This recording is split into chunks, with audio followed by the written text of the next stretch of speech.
What's going on, everybody? It's EricRayweather back here, helping you take your game to the next level. And if you want to take your game to the next level and win more online head-to-head games, go ahead and hit the subscribe button below. I drop the best Madden tips on YouTube. Now, today I am back in a formation that I haven't touched on yet this year. It is in the Cowboys playbook because I have been getting some requests to do some plays out of the Cowboys playbook.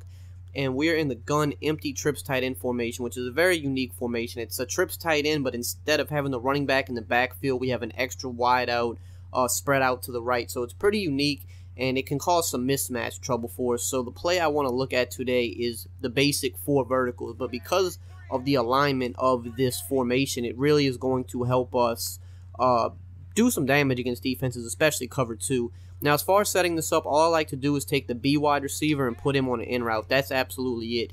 Now, the first thing I want to look at is the Y route here to Brandon LaFell. Since cover 2s are so popular this year still, you need plays that can destroy cover 2. And this Y route is going to just absolutely annihilate it, as you're going to see. He's going to walk in here as soon as we throw it for an easy touchdown, or actually, he gets stopped at the 1. But close enough.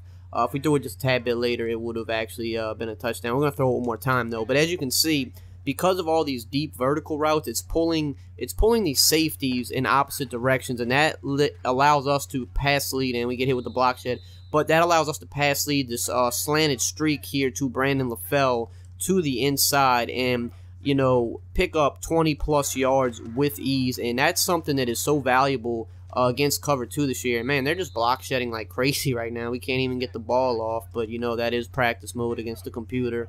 They're not gonna the blocks are not gonna hold up against those guys.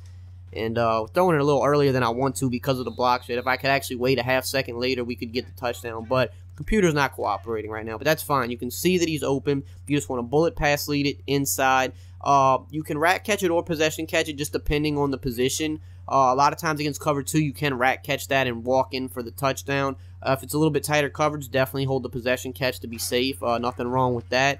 Now, we also have this route here by the tight end crossing over. He's going to be 5 to 6+ yards pretty consistently against a cover 2. So if they, go downfield to user the big play, that's fine. We're just going to check it down to A every time, and we're going to pick up our 5, 6+ yards and love it. And as you can see, if you get a decent little animation there, you're picking up 9 to 10 yards pretty easily. Now, last but not least, we do have the B route coming on the back end, which is good because if they were to user A, then we could dump it off to B. So they can't really user both. So that's what's good about against zone defense, is having another wide receiver trailing behind your crossing route. It makes it very difficult for your opponent to take both of them away.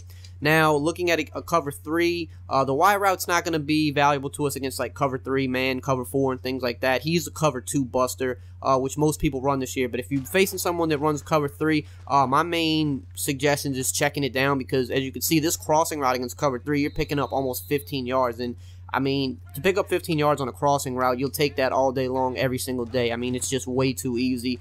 These deep routes, again, are just pulling everybody deep downfield. You can rack catches, and as you can see there, we picked up about 17 yards. Just a very, very easy way to march down the field against someone that likes to run cover 3. Now, again, if they were to user that, that's fine. That's where we have this in route on the back end, as you can see. Now, he's not going to get as many yards. He's going to be about 5 to 7 yards typically, but 5 to 7 yards is still a great, solid gain, so that's why we have him trailing on the back end.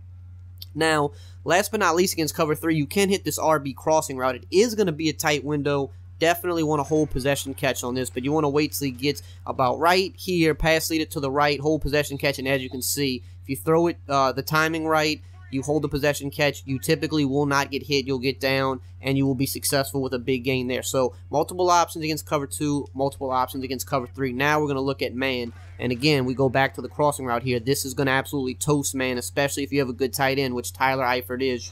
Those fast, good route running tight ends are going to absolutely dust their man, especially because they're typically on a linebacker.